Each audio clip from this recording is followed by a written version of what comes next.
कधीच नाही चुकणार तुमचे फेवरेट टीव्ही शोज झी5 सोबत, तेही एकदम फ्री। अरे वा, सगळं जेवण आशूच्या आवडीचं आहे। हो अशोक, मीटिंगला जे काही झालं ते विसर आता आणि व्यवस्थित जेव। तर हे बोलून परत आठवण करून द्यायची गरज आहे का? काका, आठवण करून द्यायला आधी विसरायला हवं ना त्याने। आणि तेवढं सोपं नाहीये। नाही, दुसरं कोणी केलं असतं ना हे सगळं तर ठीक होतं, पण ती शिवासारखी मध्ये मध्ये करतेच आहे। आधी घरात करून झालं, आता कामाच्या ठिकाणी करते। आणि याचा त्रास कुणाला होतोय? आशूला होतोय ना। त्याच्यासोबत ना हे सगळं चुकीचं घडतंय। कीर्ती, काहीही चुकीचं झालेलं नाहीये। तुमचं असंच मत आहे का अजूनही? हे बघ, ज्यावेळी शिवा चुकेल ना त्यावेळी मी तिला तिची चूक पण दाखवून देईन। पण दुर्दैवानं यावेळी सुद्धा दरवेळेस सारखी शिवाच बरोबर आहे। आणि आशू, कधी कधी आपल्याला आपला इगो बाजूला ठेवून कंपनीच्या हिताचा विचार करावा लागतो, 2 पावलं मागे यावं लागतं। आज जे झालं त्यानं आपलाच फायदा झालाय। भाऊ, अजूनही तुम्ही तिचीच बाजू घेताय। नाही, आशूने या मीटिंगसाठी एवढी मेहनत घेतली ते दिसलं नसेल तुम्हाला? कीर्ती, मी ते नाकारतच नाहीये। आशूने खूप चांगलं प्रेझेंटेशन केलं, पण शिवामुळे आपला फायदा झाला हे तुमच्या कोणाच्या लक्षात येत नाहीये। आज जर शिवानं त्या कामगारांचा विचार करून हा विषय मांडला नसता तर त्या एका सुट्टीसाठी ते कामगार संपावर गेले असते। यातनं आपलंच नुकसान झालं असतं, पण याचा विचार आपल्या कोणाच्याच डोक्यात नाही आला, हो की नाही? कारण आपण सगळे मॅनेजमेंटच्या बाजूने विचार करतो, पण शिवाला त्यांचं मन कळतं। तेव्हा आज जे झालं त्यात आपल्या कंपनीचा फायदा झालेला आहे। आणि म्हणूनच मी नेहमी म्हणतो, आपल्या घरासाठी आणि आशूसाठी शिवाच योग्य आहे। कारण नुसतं असा एका बाजूने विचार करून नाही चालत, सगळ्या बाजूने विचार करता आला पाहिजे। बरोबर, नाही बरोबर, तुमचं म्हणणं अगदी बरोबर आहे। आपलं एवढं बोलणं होऊन सुद्धा तुम्ही परत तोच विषय काढा, चांगलंय। नाही, शिवा चुकूच शकत नाही, बाकी अख्खं जग चुकेल पण शिवा नाही चुकणार। बरोबर, तुम्ही तिलाच घेऊन बसा ना, माझी काय गरज आहे?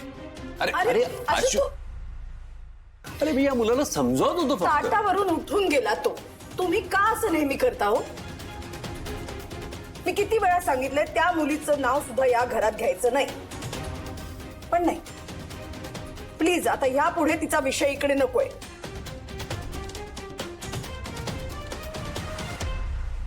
तू तुझ्या जागी बरोबर आहेस, पण तुला कळतंय का तू काय केलंयस?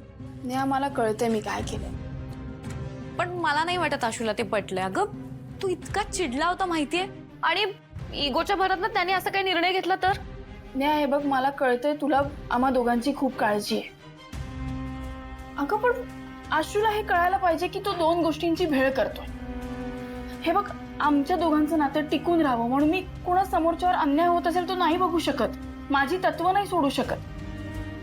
अगं, आणि हे सगळे कामगार माझ्या जवळचे आहेत, माझ्या वस्तीतले आहेत।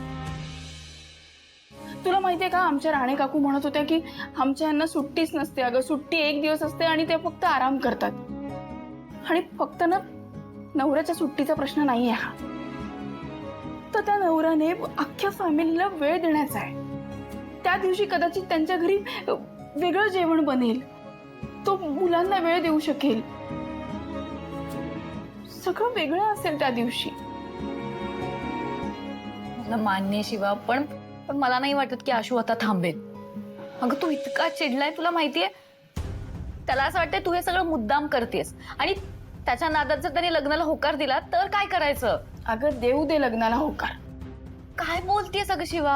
हे बघ नेहा, त्याने लग्नाला होकार दिला आणि तो मंडपात जरी असला ना तरी तो ते लग्न करणार नाही, कारण मला माहितीये त्याचं माझ्यावर प्रेम आहे। पण तुला एवढा कॉन्फिडन्स कसं काय ग? कारण मी ओळखते त्याला। मला माहिती तो हे सगळं जे करतोय ना तो फक्त मला दाखवण्यासाठी करतो, पण त्याला त्या गोष्टीची जाणीव नाहीये।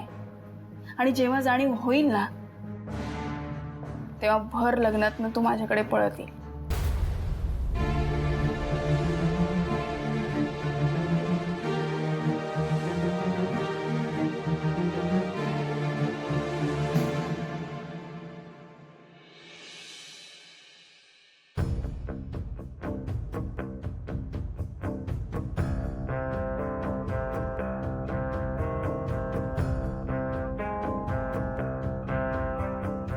तू एका जागी शांत उभा राहणार आहे का? नाही उभं राहायचं मला शांत एका जागी.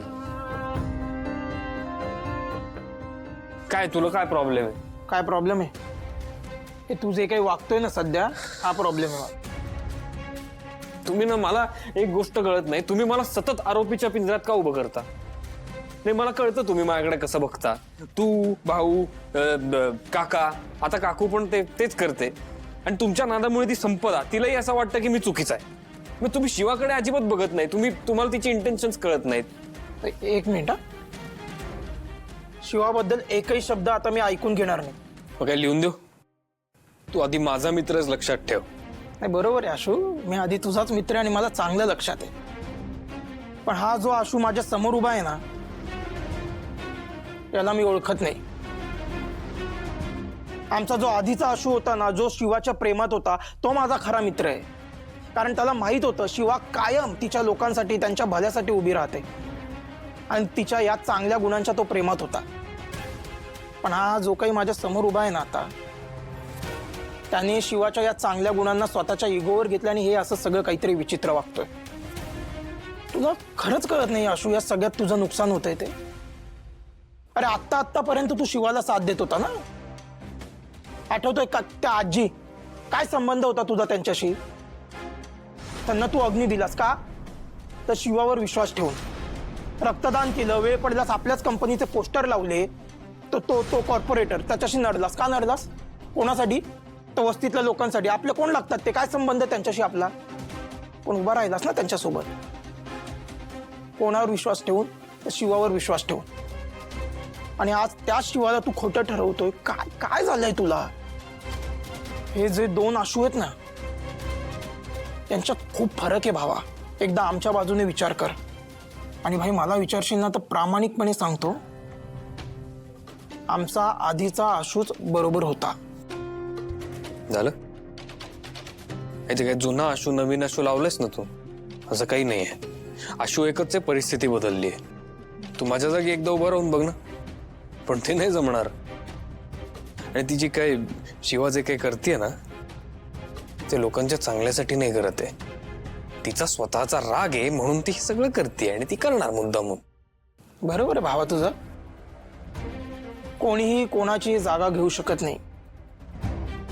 तसंच तूही शिवाची जागा घेऊ शकत नाही. म्हणून तुला कळत नाहीये की शिवा बरोबर आहे ते. तसं तर तसं.